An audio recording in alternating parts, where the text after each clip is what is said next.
Muito que bem, eu sou Felipe Noronha, esse é o Vini Santos de Sabadão. Sabadão tem notícia, a gente grava, não tem problema. Sábado de sol, até tomei um sol na sacada hoje, porque não pode sair de casa, pelo amor de Deus, fique em casa, senão você vai ficar doente ou passar para as outras pessoas.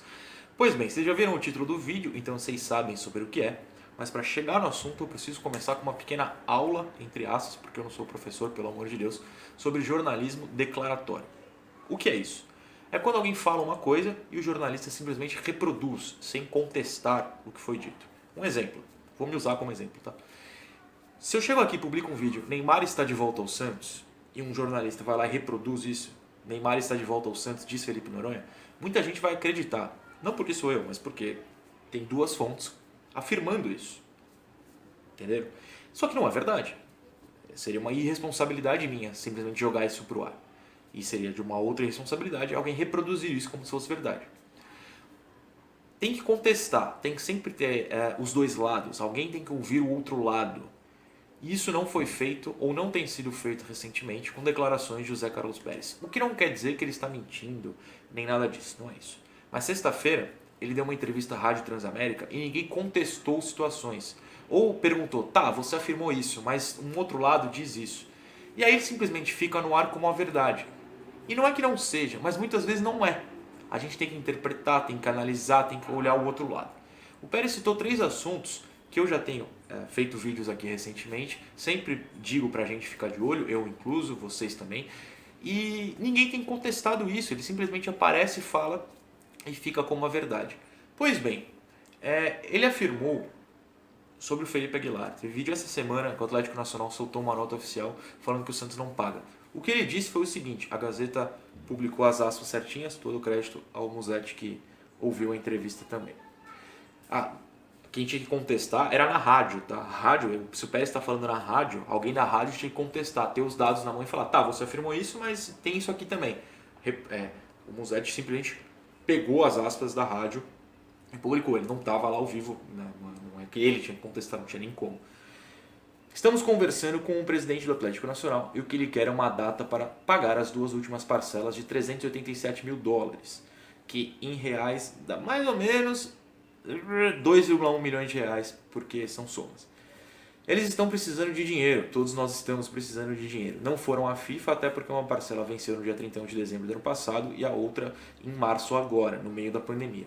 Somadas as parcelas, dão 774 mil dólares, ou seja, mais de 2 milhões de reais.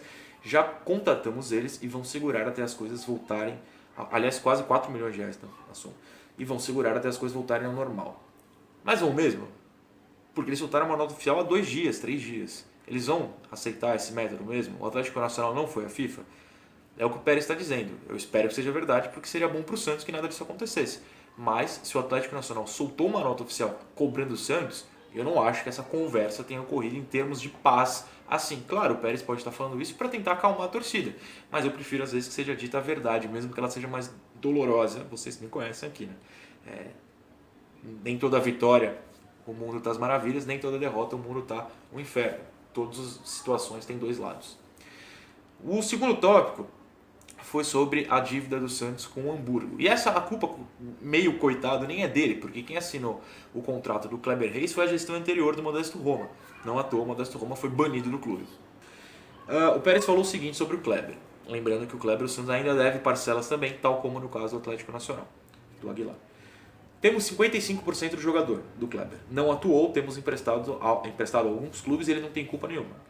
Estamos conversando bastante com o Hamburgo. A dívida é de 2,5 milhões de euros, o que dá mais ou menos 15 milhões de reais e existe multa. 15 milhões de reais, meu senhor.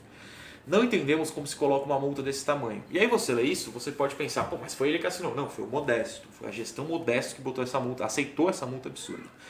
Cada parcela atrasada da gestão anterior era 250 mil euros, 1,5 milhões de reais de multa. Um negócio absurdo, verdade. Acertamos com o Hamburgo, vamos pagar os 2,5 milhões sobre multa e juros e vamos emprestar jogadores que não estamos utilizando. E essa pra mim é a parte curiosa. Acertou com o Hamburgo? Pô, beleza, tem que pagar mesmo. O Santos não pode contratar ninguém no momento por causa dessa dívida. Mas me parece meio jogar pro público essa questão do emprestar jogadores. Que jogadores que o Santos não quer que vão... Um clube lá da Alemanha que paga mais caro, que enfim tem um mercado maior, vai aceitar? Me parece uma jogada. Pode ser que amanhã apareça um jogador, sei lá, vou chutar um aqui, o Guilherme Nunes, que o Santos não utiliza, e esteja emprestado para o Hamburgo. Pô, se eu rolar, ótimo. Eu só acho uma aposta arriscada. O problema é que o Santos não tem esse dinheiro para pagar. Quanto que eu falei aqui? Ó, 15 milhões de reais. O Santos não tem isso. Ou seja, a situação é bastante complicada.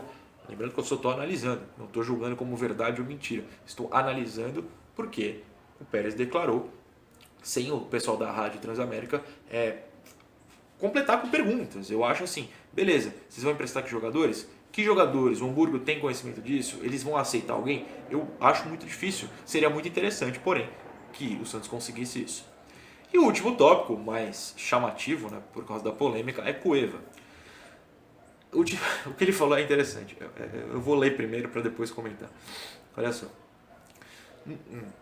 Cueva abandonou o clube e foi para o Pachuca, assumiu responsabilidade. A FIFA fez liberação forçada. Falamos sobre isso aqui no canal.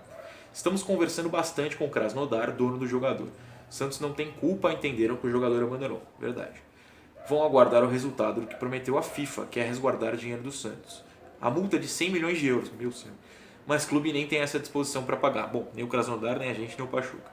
Estamos com um escritório especialista na justiça e a possibilidade de 100%, 99% para um acordo e que as partes não tenham prejuízo. Já diria aquela música, como é que é? Eu vou ler aqui. 99% anjo perfeito, mas aquele 1%, amigos, do 99% é vagabundo. Estamos ferrados em confiar 99%. Se fosse 100, até me animava um pouco mais. 99% eu já fico com os dois pés atrás. Complicado. Eu já tinha comentado sobre isso aqui, na verdade o Pérez repetiu o que ele já tinha falado sobre o Cueva, de que o Santos de fato está com um escritório de advocacia, que inclusive não está cobrando o Santos, para acertar essa situação no Cueva. Nessa de fato eu não vejo como o Santos pode perder. O Santos não tem culpa do jogador simplesmente ir embora. Ah, mas não era utilizado. Cara, não está no contrato, é obrigatório botar em campo.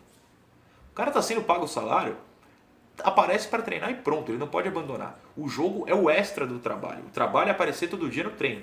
Por isso que, por exemplo, eu não contesto o Brian Ruiz. O Brian Ruiz pode não jogar, mas tá lá treinando, no horário que manda ele aparecer. É outra história. O Cueva não, o Cueva sumiu. Então a FIFA pode até liberar ele pro Pachuca, mas tem que mandar o Pachuca pagar, o Cueva pagar, alguém pagar e não o Santos. Nessa eu dou razão pro Pérez, nem contesto. Analiso o que eu vejo e ele com a razão. O meu medo é ele falar 99%, porque sobra aquele 1% vagabundo. E aí que as coisas complicam. Enfim, a gente torce para o Santos, isso significa torcer para que ele esteja falando as coisas corretas, que o Santos consiga pagar essa multa ao Hamburgo, consiga receber do Pachuca, se livrar da multa pro Krasnodar e também acertar tudo com o Atlético Nacional.